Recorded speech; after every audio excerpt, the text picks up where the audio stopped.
Bueno, aquí tengo una pequeña ilustración.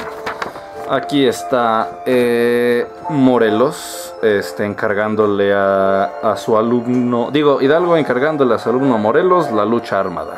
Aquí está Morelos con Galeana y Matamoros, que iban a ser sus ayudantes principales.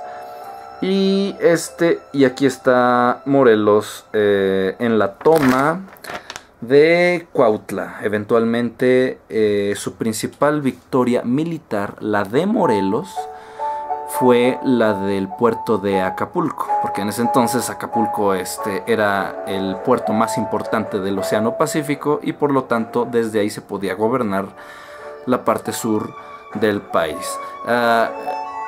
Hace rato dije que a Hidalgo lo habían fusilado en Sinaloa, no, los fusilaron un poquito más arriba en Chihuahua. Me equivoqué, pero bueno.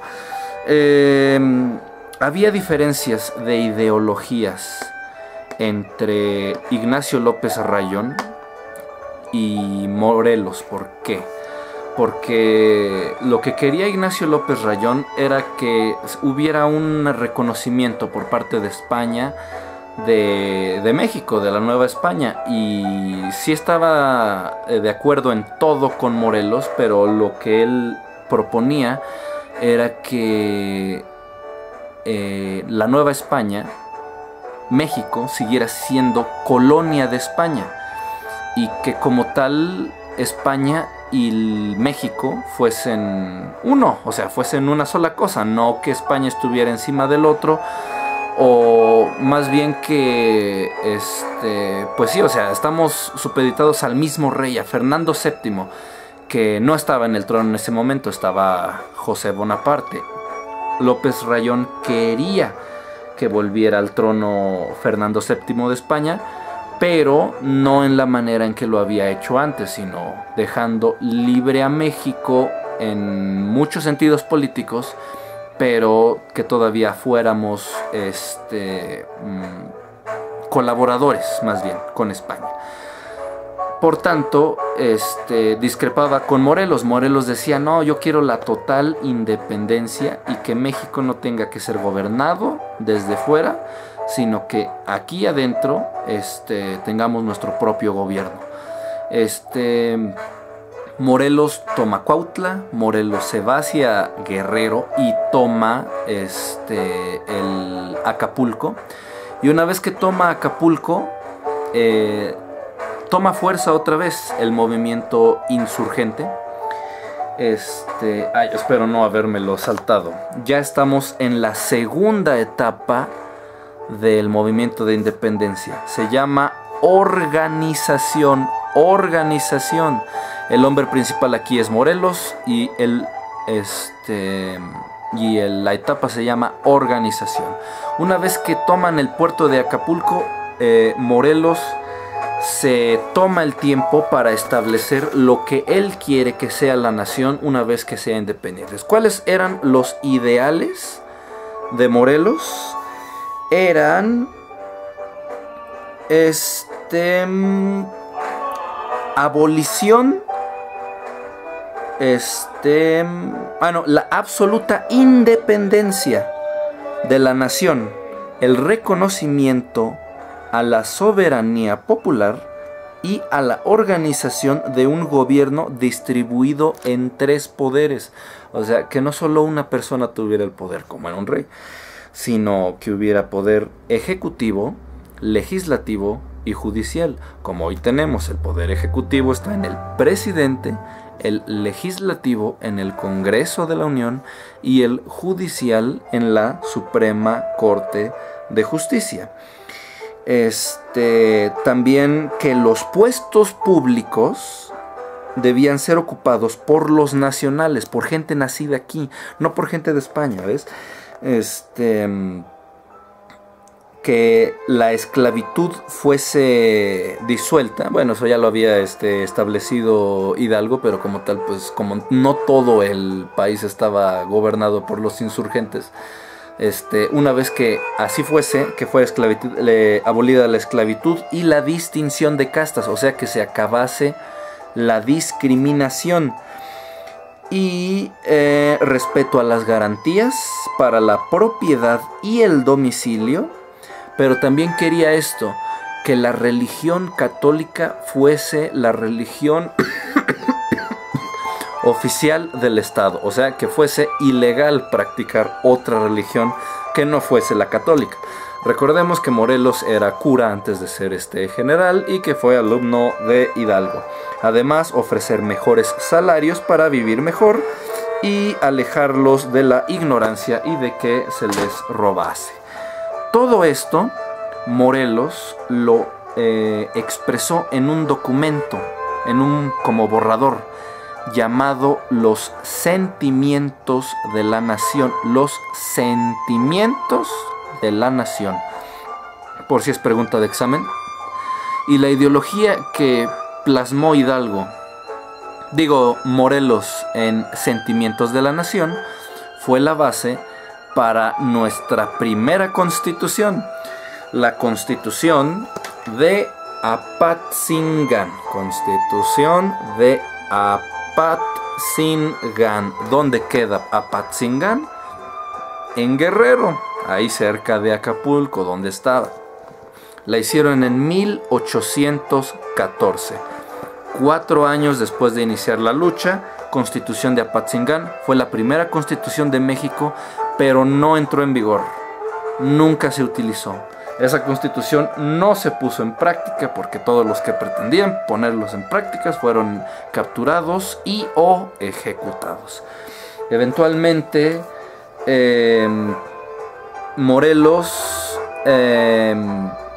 luchó en Valladolid, actualmente Morelia, que se le puso Morelia, la capital de Michoacán, por Morelos, pero no porque hubiese ganado la batalla. Ahí fue donde fue derrotado, en Morelia, en ese entonces Valladolid, y se le hizo un juicio y fue ejecutado en Ecatepec, en el Estado de México. Por eso se llama Ecatepec de Morelos, en el Estado de México, porque ahí fue donde lo mataron. El 22 de diciembre de 1815, cuando muere Morelos, termina la segunda etapa de organización, que es la segunda etapa del movimiento de independencia. La siguiente etapa, la tercera etapa de la independencia,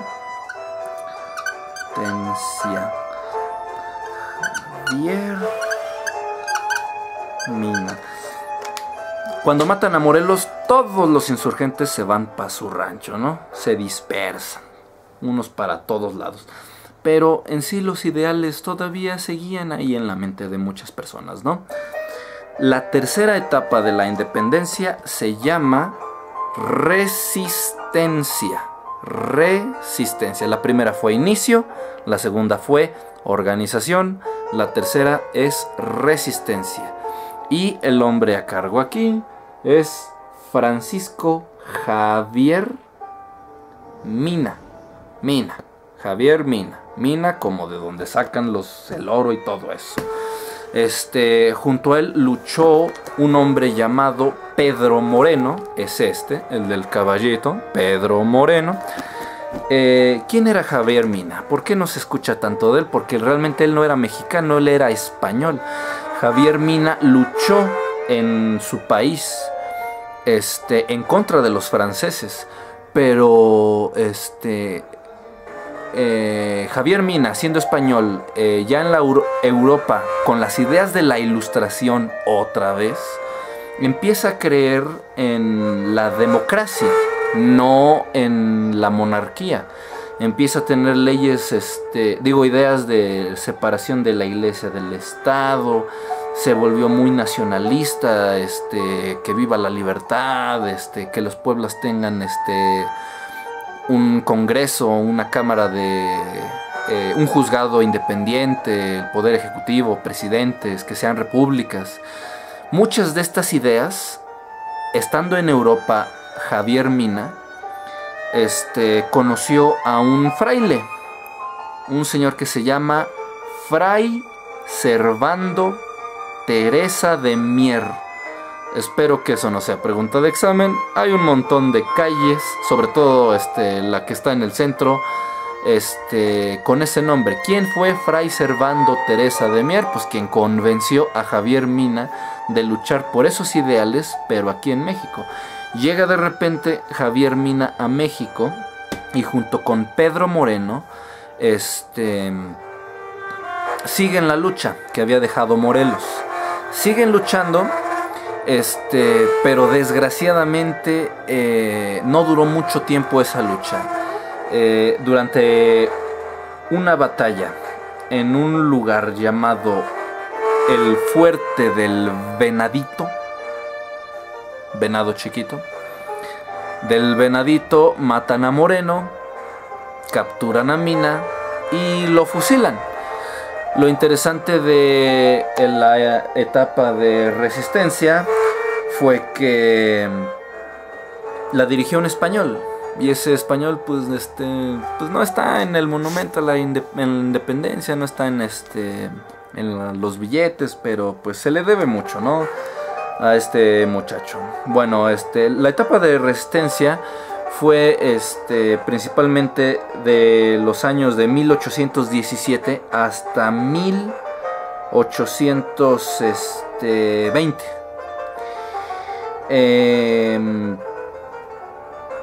Otra de las derrotas que tuvieron fue en el fuerte del Sombrero. Fuerte del Sombrero. Ahí fue donde murió Pedro Moreno, el del sombrero. Moreno, el de sombrero. Durante esta etapa de la Guerra de la Independencia también ya estaba luchando Vicente Guerrero. Vicente Guerrero fue el segundo presidente de la República, pero también fue él el que lideró la cuarta y última etapa del movimiento de la independencia. El último movimiento, la última etapa del movimiento de independencia se llamó consumación. Se dio en un par de años, de 1820 a 1821. Y es importante destacar la fecha, 27 de septiembre. Cuarta y última etapa de la lucha de la independencia, consumación, de 1820 a 1821. ¿Cuándo es la verdadera fecha de la independencia y consumación de la independencia? 27 de septiembre de 1821. ¿Quién lideraba esto? Señor Vicente Guerrero, la primera patilla de la nación. Vicente Guerrero y sus fuerzas estaban extremadamente debilitadas después de la derrota por parte de los realistas y de que habían matado a Hidalgo, a Morelos y a Mina.